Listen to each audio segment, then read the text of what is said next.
तैयारी के दौरान ऐसी कोई ऑब्स्टेकल आया जिसको आप टैकल नहीं कर पाए हो, इतने साल जो आपके लगे?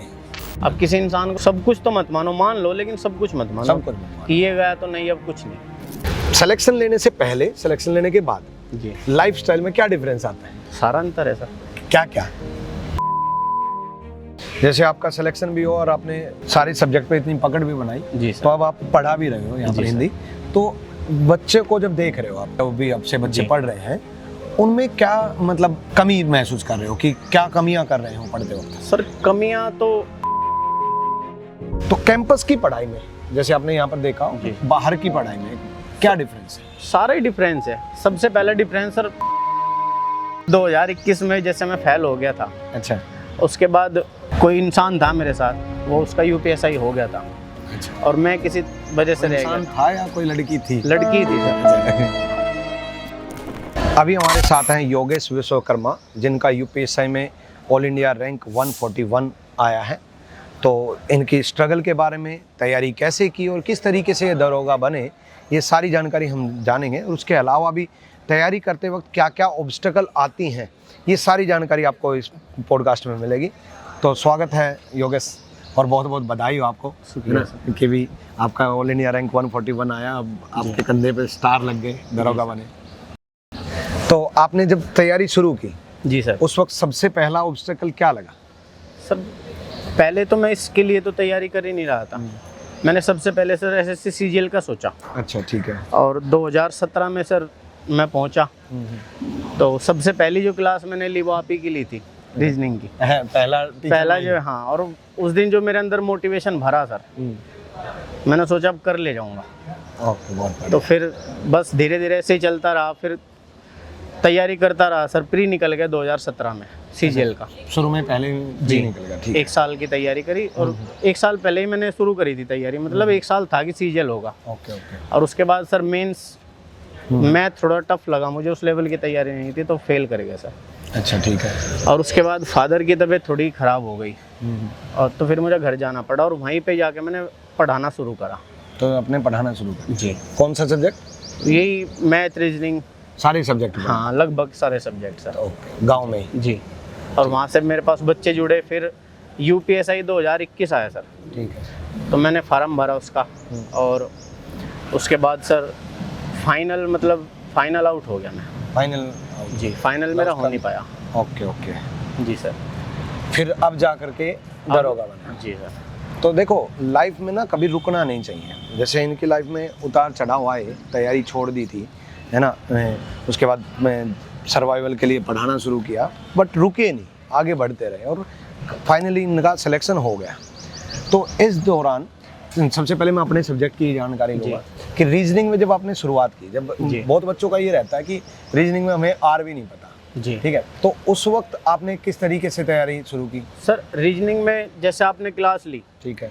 आपकी क्लास लेने के बाद मैंने सोचा कि चल एक बुक लगा लेता हूँ, लेकिन सर बुक वगैरह की कोई ज़रूरत पड़ी नहीं। अच्छा। क्योंकि आपने क्वेश्चन बहुत सारे कराए, हर एक टाइप आपने कवर करी है, तो क्लास नोट से काम? क्लास नोट से काम मेरा हो गया था। फिर मैंने पीवाईक्यू लगा ली, उससे सारे क्वेश्चन बन ही रहे थे।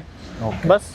तो रीजनिंग में पूरे नंबर? पूरे नंबर है सर। एक क्वेश्चन में मेरा सिली मिस्टेक है। अच्छा। हाँ, वो गोला सिली मिस्टेक है, बाकी पूरे नंबर है? जी पूरे नंबर है। और बाकी जितने सीजीएल वीजीएल बाकी एग्जाम दिए, उनमें भी पूरे नंबर? पूरे, उसमें तो पूरे आते हैं सर। सीजीएल में कहाँ इतनी भारी आती है रीजनिंग, वो तो अब आनी शुरू हुई है।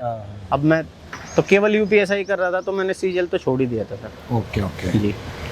तो रीजनिंग में देखो, क्लास नोट्स में हमेशा बोलता हूँ कि क्लास नोट से बाहर नहीं आएगा, क्योंकि मैंने जो क्लास नोट्स प्रिपेयर कर रखे हैं वो कोई पीवाईक्यू बेस्ड नहीं है, वो एक्चुअल में कंसेप्ट्स हैं, है। और मैं हमेशा बोलता हूँ कि क्लास नोट से बाहर कुछ पढ़ने की जरूरत भी नहीं है, प्रैक्टिस भी मत करना, क्लास नोट्स कर जाना भाई, पूरे नंबर आएंगे, ठीक है।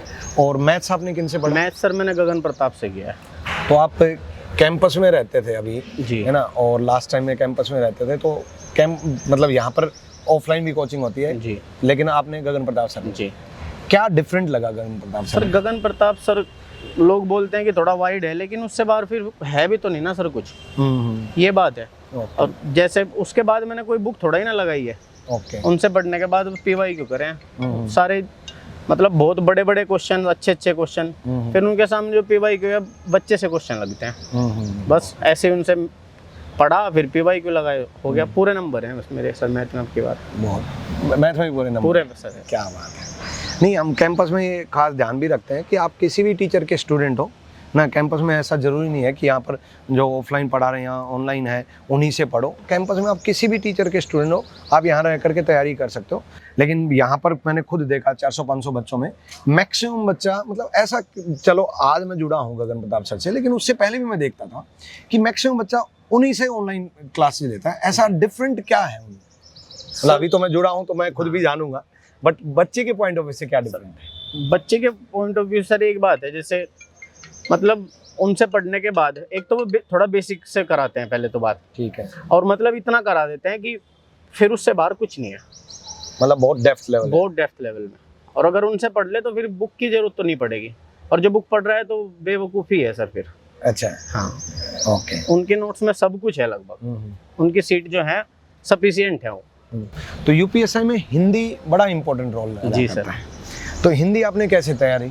सर हिंदी मैंने लगभग बहुत जगह से करी है। अच्छा। लेकिन सबको समेटने के बाद मुझे लगा कि बुक और जो नोट्स हैं सबको मैंने इकट्ठा करा है, तो बहुत जगह से सर करी है, किसी एक का तो नाम नहीं ले सकता सर। अच्छा, सबसे ही पढ़ दी? हाँ, सबसे बड़ी। हिंदी में कितने नंबर थे? पूरे हैं सर, वो सारे सब्जेक्ट में पूरे नंबर लेकर के बैठे हैं, तभी तो ऑल इंडिया रैंक 141 आए हैं जी। ठीक है।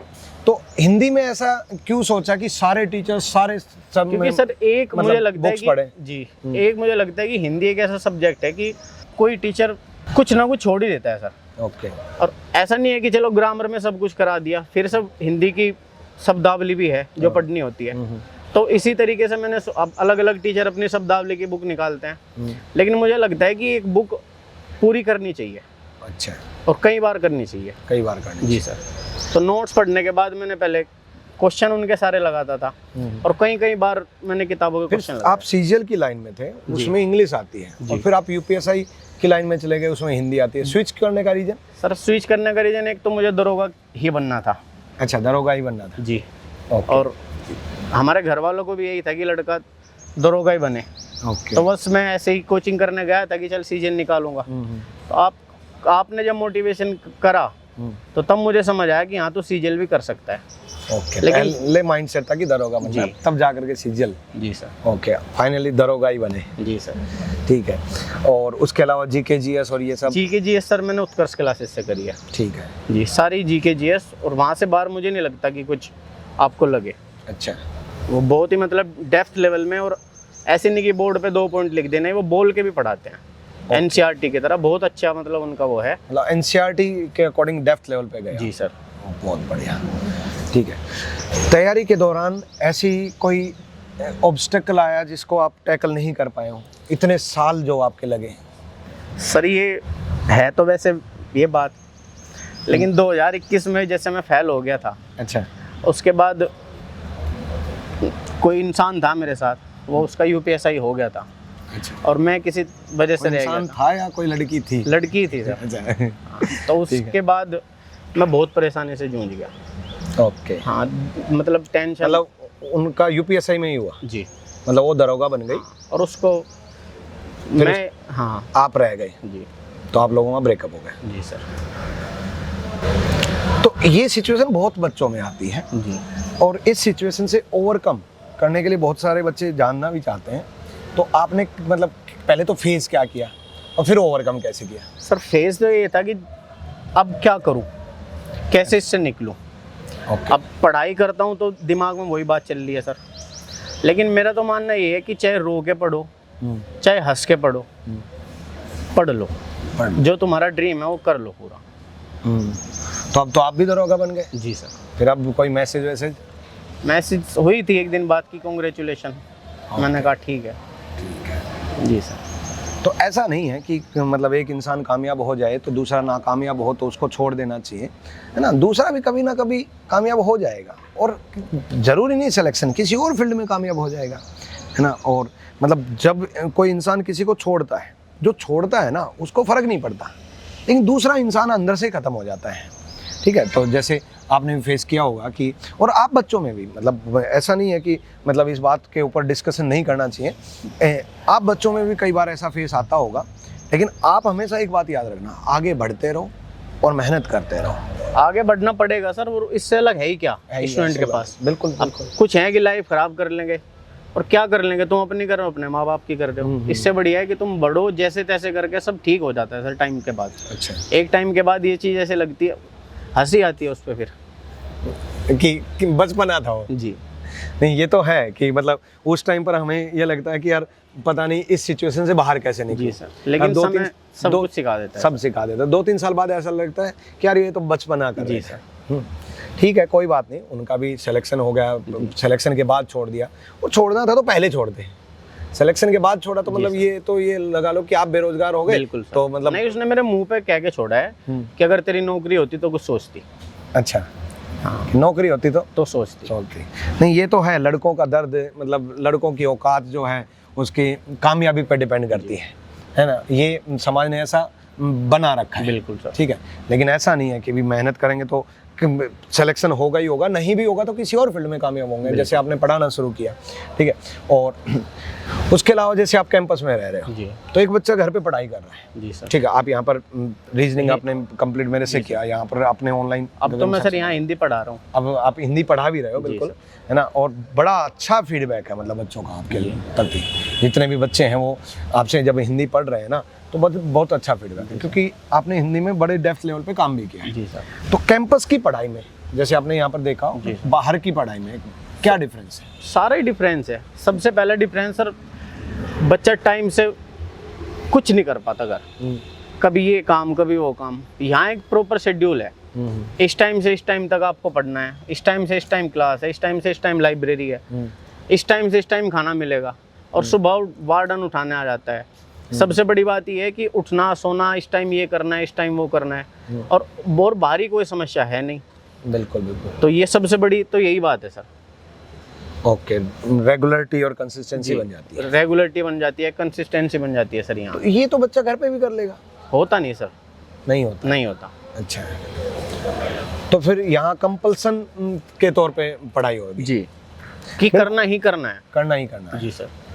बिल्कुल, मतलब और एक टारगेट बेस्ड स्टडी है कि आज का टारगेट ये लग गया, तो अब आज जो कोई अच्छा बच्चा होगा उससे पूरा करेगा तो उसकी लगेगी सर नौकरी।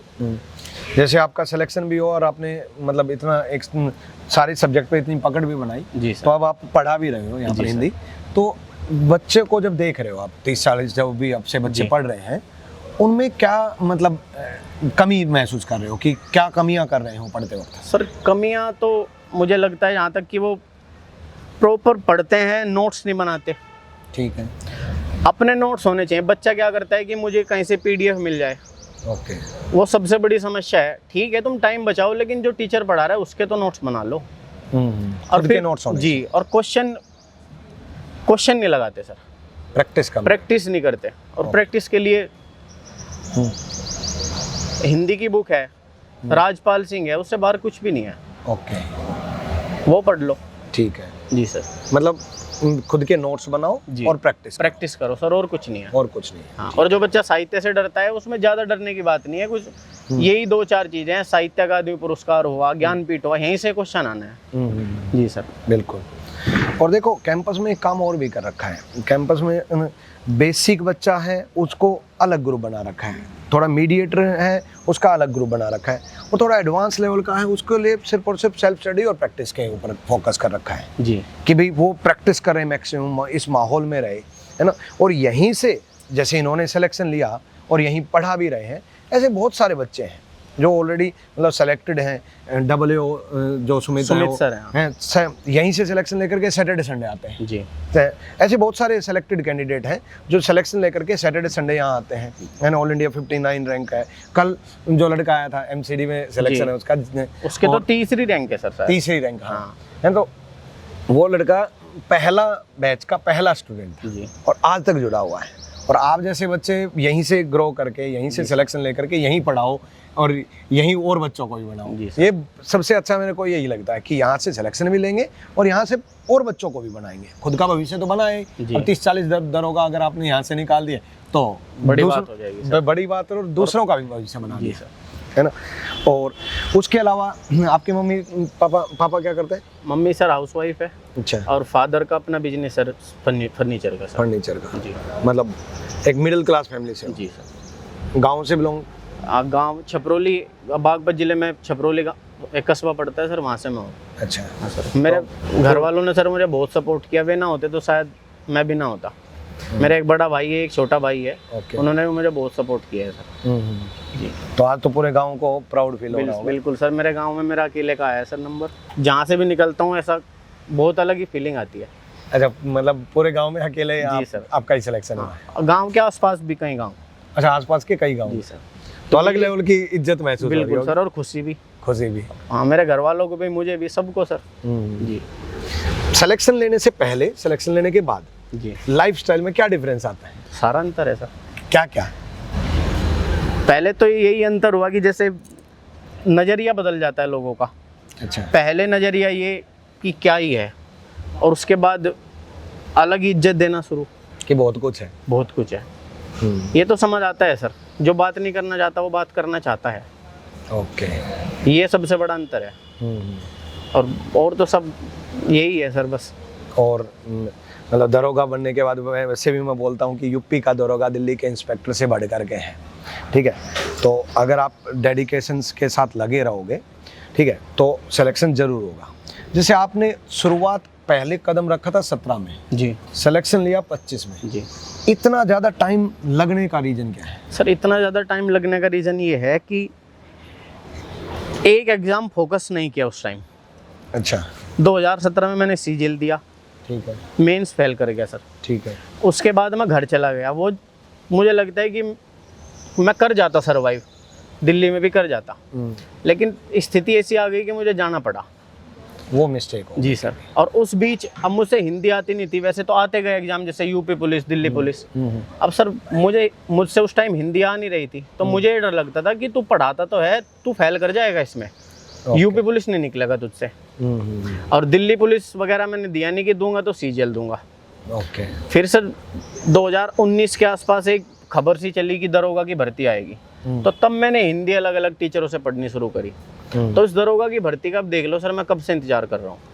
2021 के लिए मैंने 19-20 के आसपास से तैयारी शुरू करी थी। वैकेंसी ना आना ये जी, क्योंकि 5 साल में आई है सर। 5 साल में आई है।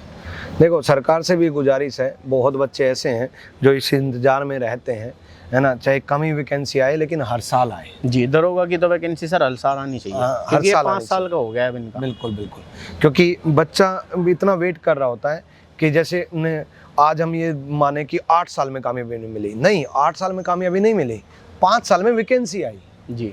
असल दिक्कत तो यहाँ आई, किसी इंसान को बनना ही दरोगा है, अगर सरकार 5 साल में वैकेंसी देगी तो 5 साल उसकी लाइफ का स्ट्रगल नहीं समझती कि वो 5 साल से वेट कर रहा है कि एक बार आ जाए वैकेंसी और एक बार वैकेंसी आते ही फोड़ दूंगा। ठीक है, तो और इस वजह से अभी जैसे कट ऑफ बहुत आई गई है सर ना, वो एक वजह ये भी हो सकता है, लेवल तो कम था ही, है ना, ये भी हो सकता है कि बहुत बच्चे 5-5 साल से रगड़ करके पढ़ रहे हैं। बिल्कुल सर। ठीक है, तो हर साल वैकेंसी जरूर सरकार को लानी चाहिए, कम आए ज़्यादा आए वो मैटर, लेकिन हर साल आए। आपकी शायद हर साल आती तो 21 नहीं तो 22-23 में हो जाता सर, फाइनली तो आउट होता मैं, हो ही लेता जी, है ना, और हो जाता तो क्या पता उस टाइम ब्रेकअप भी नहीं होता, है ना। सही बात है। तो खुश भी होते, बट अब ज्यादा खुश हो। बिल्कुल खुश हो, है ना। जीवन में ऐसे लोग निकल जाने चाहिए जो तुम्हारी वैल्यू नहीं करते, और जो लोग तुम्हारे साथ नौकरी की वजह से साथ हैं, भाई इनसे दूर ही रहो तो बढ़िया है। वाह, जीवन में ऐसे लोग निकल जाने चाहिए जो तुम्हारी वैल्यू नहीं समझते हैं। सच बात है ना। और इसी का नाम जीवन है, आगे बढ़ने का नाम जीवन है, कुछ ना कुछ करते रहने का नाम जीवन है। इन्होंने गांव में पढ़ाना शुरू किया, ठीक है, नहीं लगे तो कोई बात नहीं, सरकार की वजह से वेट करते रहे, लेकिन सोचा कि दूसरों का भविष्य बनाएं। यही था मन में कि अब यही करना है, चाहे कुछ ही हो जाए। अच्छा जी सर। ओके, बहुत बढ़िया है। और आपका सबसे ये है कि डटे रहे जी, और तैयारी पढ़ाई तो मैं करता रहा सर, पढ़ाई करते रहे, वरना छोड़ देते तो फिर 25 में बिल्कुल अब की बार भी मुश्किल हो जाता, मुश्किल हो जाता। तो लास्ट टाइम पे मैं सर गुरुकुल आ गया, 350-360 तो मेरे आ ही रहे थे।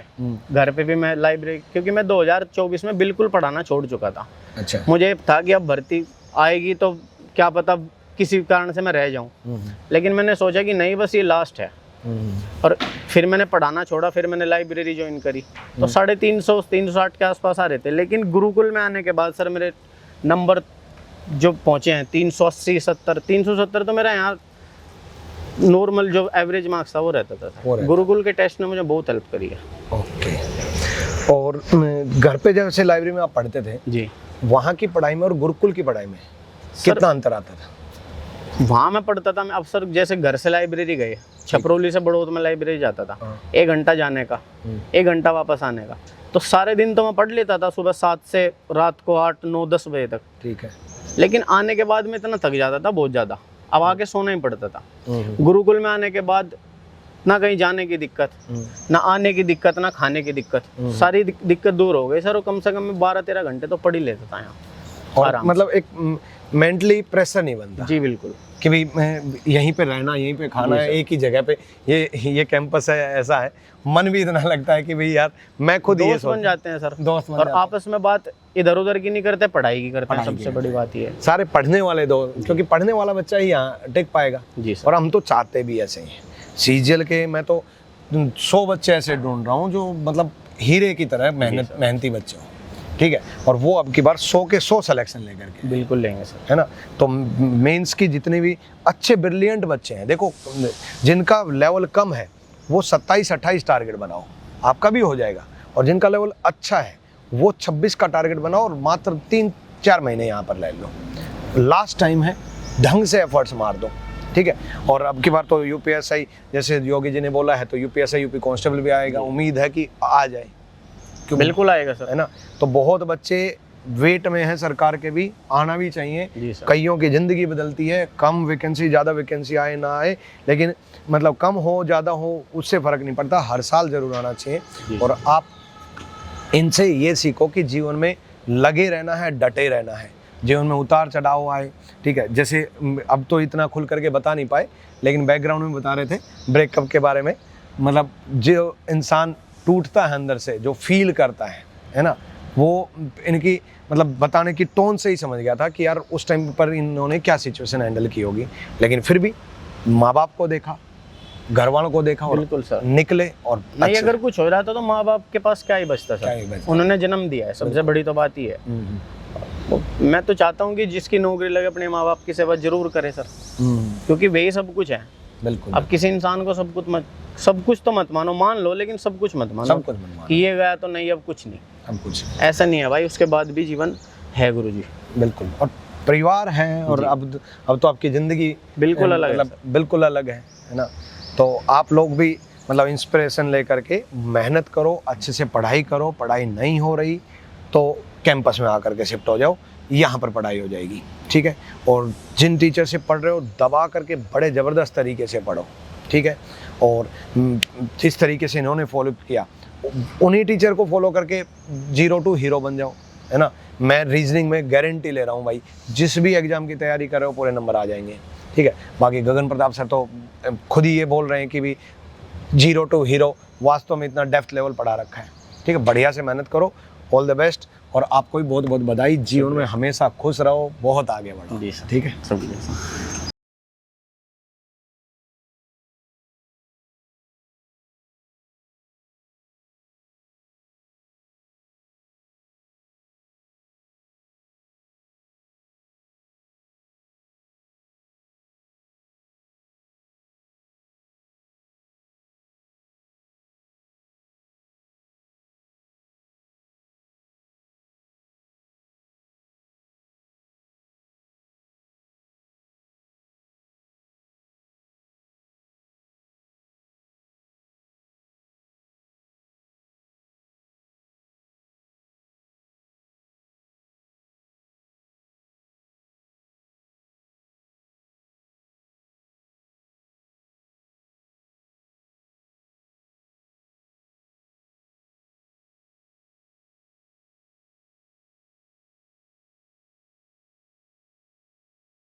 एक मुझे लगता है कि हिंदी एक ऐसा सब्जेक्ट है कि कोई टीचर कुछ ना कुछ छोड़ ही देता है सर। ओके।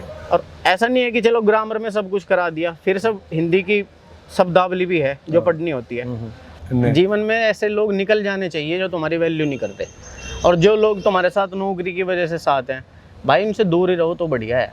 जैसे आपने शुरुआत पहले कदम रखा था 17 में जी, सिलेक्शन लिया 25 में जी।